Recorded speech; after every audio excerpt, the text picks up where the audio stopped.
Because చాలా మంది west లో they prefer watching the movie in the original language with sub titles actually. Ashwini గారు ఇక్కడ సార్ అంటే మీ వరల్డ్ చేసేయడానికి ఇప్పుడు మనం ఉన్న వరల్డ్లో ఇది కావచ్చు, శంబాలా కావచ్చు, ఇవన్నీ ఈ సెట్స్ అన్ని డిజైన్ చేయడానికి చాలా వందల మంది పనిచేశారు. అసలు వీటి గురించి చెప్తారా? సో ఈ డిజైన్ ఎలా జరిగింది, ఎంతమంది కష్టపడేవారు మీ డ్రీమ్ ని చాలా మంది. అండ్ ఫస్ట్ ఆఫ్ ఆల్ మా ప్రొడక్షన్ డిజైనర్ నితిన్ జియాని అండ్ ఆయనతో పాటు ఒక కాన్సెప్ట్ ఆర్టిస్ట్ ఉంటారు. అండ్ కాన్స్టెంట్ ఇది అంటే జూమ్ కాల్స్ అయితే అసలు హార్డ్ డ్రైవ్ జూమ్ కాల్స్ ఉంటాయండి బేసిక్లీ డిస్కస్ చేసేది. ఎక్కడ అంటే ఈ వరల్డ్లో ఇష్టమైన ప్లేస్ నాకు ఆ శంబాలా ఇష్టం అండి. ఆ శంబాలా స్టెప్స్ ఉంది కదా రేపటి కోసం, ఆ స్టెప్స్ మీద కూర్చోవడం అసలు చాలా పీస్ఫుల్ ఉంటుంది. మీరు చూసారా అక్కడ? వెళ్ళారా? ఆ స్టెప్స్ ఇంకా చూపిలేదా? ఆ సన్ రైజ్ సన్సెట్ చాలా బాగుంటుంది అక్కడ.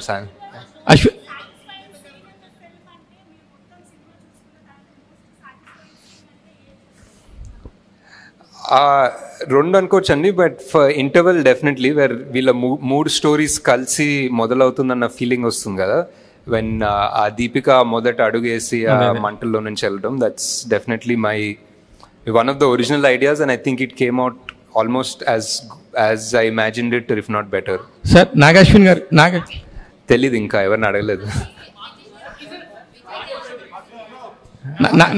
తెలీదండి. పార్ట్ 2 షూటింగ్ ఎప్పుడు ఉంటుందో తెలియదు, ఇంకా రిలీజ్ అంటున్నారు. నాగేశ్వన్ గారు హాయ్. చాలా సార్, చాలా అంటే చాలా డిస్కస్ చేసుకున్నాము ఎర్లీ స్టేజెస్ ఆఫ్ ద స్క్రిప్ట్లో. ఇప్పుడు మళ్ళీ సెకండ్ హాఫ్ ఒక స్థాయికి వెళ్ళిన తర్వాత వెళ్ళి మాట్లాడతాను. అశ్విన్ గారు హాయ్ అన్న. మీరు అశ్విని దత్ గారికి తప్ప ఇంకెవరికి సినిమాలు చేయరా సార్? అంటే కుదరట్లేదు సార్, అంటే ఒక్కొక్క సినిమా 4-5 ఏళ్ళు పడుతుంటే.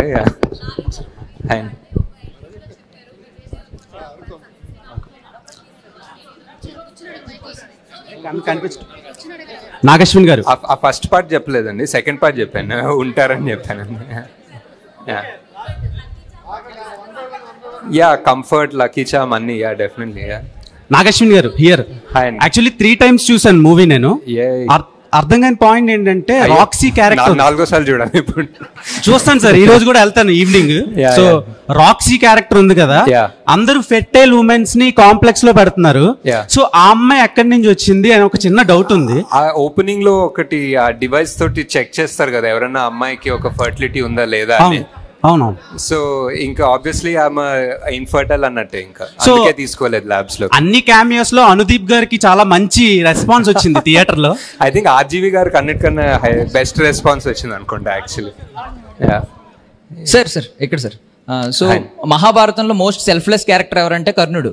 సో ఫైనల్లీ మేము కన్క్లూడ్ చేసుకున్నది భైరవ కర్ణుడి కింద. బట్ కర్ణుడిని మోస్ట్ సెల్ఫిష్ ఫెలోగా చూపించారు. అంటే నేను కాంప్లెక్స్కి వెళ్ళాలి, నాకు యూనిట్స్ కావాలని. సో ఏంటి ఆ రీజన్ ఏంటి? అండ్ ఇంకో క్వశ్చన్ ఉంది సార్, అదేంటంటే అప్పట్లో మహాభారతంలో కర్ణుడు అధర్మం వైపు నిలబడ్డాడు కాబట్టి హీరోగా కన్సిడర్ చేయలేకపోయారు, అంటే పాండవులకి దక్కిన ఘనత దక్కలేదు. సో ఇప్పుడు మీరు ధర్మం వైపు నిలబెట్టి ఆ హీరో ఆ ఘనత దక్కించాలనుకుంటున్నారా ఆన్ స్క్రీన్? ఏమో మీరే ఆల్మోస్ట్ ఆన్సర్ ఇచ్చినట్టున్నారు, నేను దానికి ఏం రెస్పాన్సిబుల్ తెలియదు. బట్ యా ఫస్ట్ పార్ట్ ఏమో యా అంతే యాక్చువల్లీ మీ క్వశ్చనే answer actually. Yeah sir, Vijay Deverakonda capability చూసి అర్జునుడి క్యారెక్టర్ ఇచ్చిన మీరు విజయ్ దేవరకొండతో సినిమా చేసే అవకాశం ఉందా ఫర్దర్గా? యా అదే చేయాలి సార్, ఇంకా టైం ఇవన్నీ ఇలా సంవత్సరాలు, డెకేడ్స్, దశాబ్దాలు పడుతున్నాయి కదా, అయిపోయింది.